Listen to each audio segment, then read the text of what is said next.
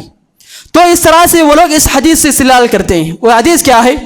صحیح بخاری کی روایت ہے، نافع مولا ابن عمر رضی اللہ عنہما بیان فرماتے ہیں، کان ابن عمر اذا حج واعتمر قبض على لحيته فما فضل اخذه۔ فرمایا عبداللہ ابن عمر یہ وہ صحابی جنہوں نے خود یہ روایت کیا، اللہ کے رسول کا فرمان تھا کہ لوگوں اپنی داڑیاں بڑھاؤ، اور خود یہ ان کا عمل کیا تھا کہ جب یہ حج کرتے اور جب یہ عمرہ کرتے اپنے داڑھی کے بال ایسا پکڑتے، اپنی داڑھی کے بال ایسے پکڑتے اور مشت کے باہر جو بال ہوا کرتے، مشت کے باہر، مٹھی سے باہر جو بال ہوا کرتے تھے اس کو کاٹ لیا کرتے تھے۔ یہ لوگ دلیل بناتے ہیں اس چیز کو، اس حدیث کو دلیل بنا کر اپنی داڑیوں کو کاٹتے۔ موڑنا الگ چیز ہے، موڑنا تو حرام ہے، داڑیاں کاٹنا الگ چیز ہے، داڑیاں کاٹتے ہیں اس حدیث کو دلیل بنا کر۔ میرے بھائیو ذرا غور کرو، عبداللہ ابن عمر رضی اللہ عنہما یہ عمل کہاں کر رہے ہیں؟ یہ عمل کہاں کر رہے ہیں؟ یہ عمل حج میں کر رہے ہیں، یہ عمل حج میں کر رہے ہیں، عام دنوں میں یہ عمل نہیں کر رہے ہیں۔ اس کی دلیل کیا ہے؟ اس کی دلیل یہ اللہ رب العالمین نے فرمایا ثم ليقضوا تفثهم، پھر حاجیوں کو چاہیے کہ وہ اپنے رسومات کو پورا کرے، جو حج کے طریقے وہ اپنے حج کے طریقے مکمل کرے۔ عبداللہ بن عباس رضی اللہ عنہ نے تفثهم کی تفسیر میں بیان فرمایا کہ حج کے مخصوص اعمال میں سے بھی ایک یہ بھی ہے کہ الاخذ من العارضین، داڑھی کاٹنا۔ حج کے اعمال میں سے کیا ہے؟ الاخذ من العارضین، داڑھی کے کاٹنا۔ کیا یہ چیز واجب ہے؟ یہ چیز واجب نہیں ہے، یہ چیز واجب نہیں ہے، کیونکہ ابو حنیفہ رحمۃ اللہ علیہ کے شاگرد محمد بن حسن الشیبانی رحمۃ اللہ علیہ فرماتے ہیں لیس ھذا بواجب، حج کے دنوں میں جو داڑھی کاٹا جاتا ہے یہ کوئی واجبی چیز نہیں ہے۔ داڑھی کاٹنا حج کے اعمال میں جو داڑھی کاٹنے کی بات ہے وہ کوئی واجبی چیز نہیں ہے، کمپلسری نہیں ہے۔ فمن شاء فعلہ، جو انسان چاہے اپنی داڑھی کے بال حج کے اعمال میں سے اس کو شمار کر سکتا ہے۔ ومن شاء لم يفعلہ، جو انسان چاہے وہ حج کے دوران اپنی داڑھی کے بال کاٹ نہیں سکتا۔ تو معلوم کیا ہوا؟ عبداللہ ابن عمر رضی اللہ عنہما جو داڑھی کے بال کٹوایا کرتے تھے مشت سے باہر، مشت کے باہر، عبداللہ ابن عمر جو داڑھی کے بال کاٹتے تھے وہ حج کے اعمال میں تھے، وہ حج کے دوران کیا کرتے تھے، وہ عام دنوں میں نہیں کیا کرتے تھے۔ آپ لوگ گھر میں ہو کیا حج میں ہو؟ آپ لوگ حج میں ہو یا پھر اپنے گھر میں ہو؟ آپ تو اپنے گھروں میں تھوڑی حج ہوتا ہے، گھروں میں تھوڑی عمرہ ہوتا ہے۔ عمرہ کرنے کے لیے آپ کو مکہ جانا پڑتا ہے، عمرہ کرنے کے لیے آپ کو مکہ جانا پڑتا ہے، تب جا کر آپ کا حج اور عمرہ ہوتا ہے۔ آپ اپنے گھروں میں بیٹھ کر کون سا حج کر سکتے ہو، کون سا عمرہ کر سکتے ہو؟ تو لہذا معلوم یہ ہوا کہ داڑھی کو جو کاٹنے کی جو بات عبداللہ ابن عمر رضی اللہ عنہما سے جو ثابت ہے صحیح بخاری کی روایت میں، وہ روایت صرف اور صرف حج اور عمرے کے دوران خاص ہے۔ اگر کوئی انسان سفر کی دعا سفر کے وقت پڑھنا چاہیے، جب انسان گاڑی پر بیٹھتا ہے، سواری پر بیٹھتا ہے۔ اگر کوئی انسان کہے کہ میں ٹوائلٹ جاتے وقت میں اس دعا کو پڑھوں گا، صحیح ہے؟ صحیح نہیں ہے، کیونکہ ایک کی دعا خاص ہے ایک الگ کام کے واسطے، ایک دعا خاص ہے ایک دوسرے کام کے واسطے۔ اسی طرح سے داڑھی کاٹنا یہ حج اور عمرے کے ساتھ خاص ہے، یہ عام دنوں میں خاص نہیں ہے۔ اسی لیے عبداللہ ابن عمر رضی اللہ عنہما کے بارے میں خود ان کے شاگرد نافع فرماتے ہیں کہ عبداللہ ابن عمر حج اور عمرے کے علاوہ کسی اور دن اپنی داڑھی کے بال نہیں کاٹا کرتے تھے۔ تو معلوم یہ ہوا داڑھی رکھنا واجب ہے، سنت نہیں، بلکہ سنت سے بڑھ کر واجبی چیز ہے، جس کے کرنے پر انسان کو ثواب دیا جائے گا اور جس کے چھوڑنے پر انسان کو گناہ دیا جائے گا۔ اور اسی طرح سے داڑھی موڑنا یہ کفار و مشرکین کی مشابہت ہے، داڑھی موڑنا یہ عورتوں کی مشابہت ہے۔ اگر کوئی مرد اپنی داڑھی کو موڑتا ہے تو وہ گویا اپنے آپ کو مردوں کے زمرے میں سے نکال کر اپنے آپ کو عورتوں کے زمرے میں شامل کر رہا ہے۔ اور اسی طرح سے داڑھی رکھنا، داڑھی بڑھانا یہ انبیاء کی سنت یہ رسول اللہ صلی اللہ علیہ وسلم کی سنت ہے، لہذا معلوم یہ ہوا کہ داڑھی رکھنا یہ واجبی چیز ہے، یہ اللہ کے رسول صلی اللہ علیہ وسلم کا حکم ہے، یہ رب تعالیٰ کا حکم ہے، اور ان احکامات کی خلاف ورزی نہیں کی جا سکتی۔ فَلْيَحْذَرِ الَّذِينَ يُخَالِفُونَ عَنْ أَمْرِهِ، جو لوگ رسول اللہ صلی اللہ علیہ وسلم اور اللہ رب العالمین کے احکامات کی خلاف ورزی کرتے ہیں، ایسے لوگوں کو یاد رکھنا چاہیے ان تصیبہم فتنہ، کہ اللہ رب العالمین کا کوئی فتنہ، کوئی آزمائش انہیں آنا پکڑے، او عذابہم عذاب علیم، یا اللہ رب العالمین انہیں کسی دردناک عذاب سے دوچار نہ کر دے۔